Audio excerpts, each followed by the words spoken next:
Magandang araw, ako nga pala si Kuya K, isang skater na nangangarap na balang araw ay magkaroon ng skate park dito sa North Caloocan. So ngayong araw, samahan nyo ako at magtatapal tayo ng butas ng skate shoes ko. Kung paano ito, tara panoorin nyo to. So guys, nabutas na yung pang skate ko, sapatos. Vans Authentic 44DX. So pinatahi ko na yan kasi nag-solsip na yung buong sapatos sa sobrang tagal na nito, 4 years na. So ngayon ko lang siya ginamit. Siguro mga 5 times ko to ginamit pang skate. So ngayon tatapalan natin yung butas na yan gamit ang rugby. Itong pampahid. Tapos gugupit ako dito sa luma kong DC. Siguro ito gugupitin ko to. Ididikit ko dito, itatapal ko dyan. Yan. Tara, samahan nyo ako, let's go. So yan guys, simulan na natin to. Gunting pala, kailangan natin ng gunting. Natapis lang ako dito guys.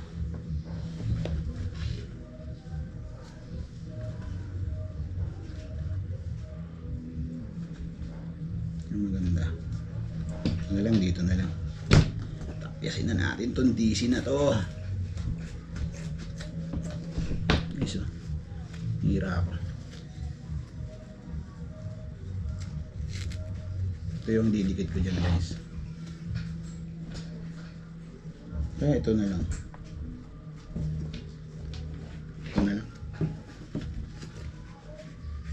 Ito medyo matigas tong part na to eh. Ayan, matigas.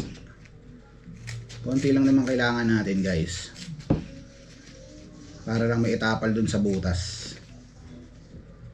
ng sapatos at hindi lumala.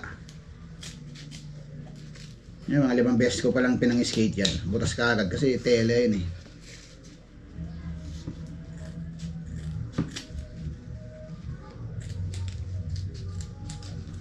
Guys, tanggalan natin guys.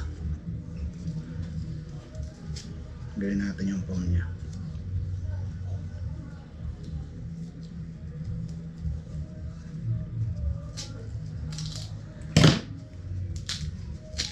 Kasi pag interior, experience ko kasi sa interior, ano eh, dumudulas. Hindi ko makapit yung grip tape. Para lang sa akin ha. Kasi iba kasi ganun yung ginagamit nila interior. So dati ganun din naman gamit ko, ngayon hindi na.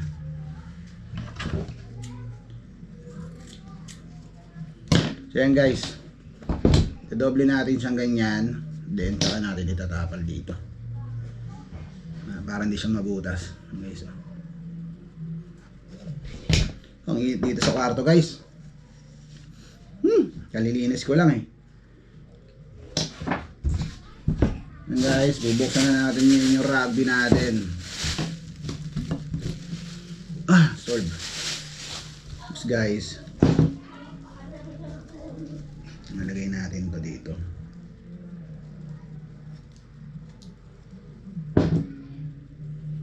Bukasan na yung brush. Brushin natin.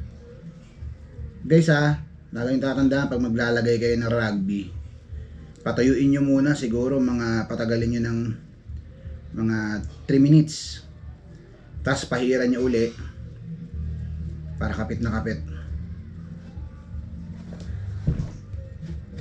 tapos diinan nyo ng mabigat na bagay.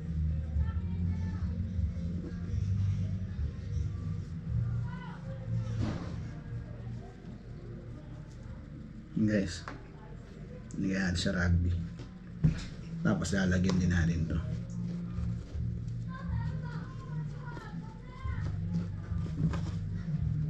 Para tumagal yung sapatos natin, di ba? Mahal kaya ng skate shoes.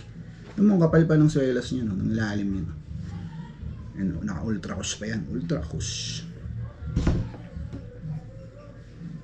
Yan guys, patutuyin mo natin to, then babalikan natin siya. Let's go. So yun guys, welcome back. So ngayon natuyo na siya. Tapos tinupi ko siya guys para yung itatapal ko dito sa butas. So lalagyan uli natin siya na rugby. Lagyan uli natin siya na rugby guys. Kasi ano eh, ito yung didik natin itong part na to.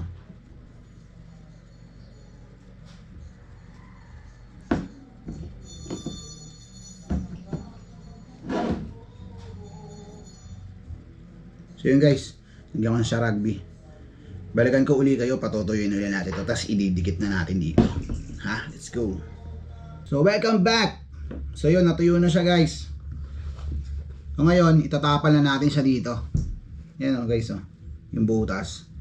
Tapal natin siya ng ganyan. Yan. So hindi na siya gumanda. So pangit na siya. Pero at least pwedeng tumagal yung sapatos mo sa pag-skate. Kasi yung skateboard, sa mga hindi nakakaalam, ano yan, meron yan liha sa ibabaw. At kapag magtitricks ka o mag-o-ollie ka, kailangan mong ikaskas tong part na to. So yan yung mga mabubutas. So pansinin nyo, makinis siya, no? Diyan tumatama yung liha o yung grip tape. So yun guys, nadikit na natin. At aantayin na lang natin siya matuyo. So kapag natuyo to, gagamitin na natin siya pang skate mamaya. So hanggang doon na lang ang ating vlog. So subscribe kayo guys sa YouTube channel namin. Search nyo Kmar Patricio. Meron din kaming IG, meron din kaming TikTok. At ang TikTok namin is Kmar_Patricio o kaya Kmar_Sinap. Meron din kaming page. Check out nyo Holiday Skate Crew. Itong page namin na Skateboarding is Not a Crime. Check out nyo rin yung page ng Amigos SC, page ni Jay Martinez above. So yun guys, hanggang sa susunod uli na vlog natin. Let's go!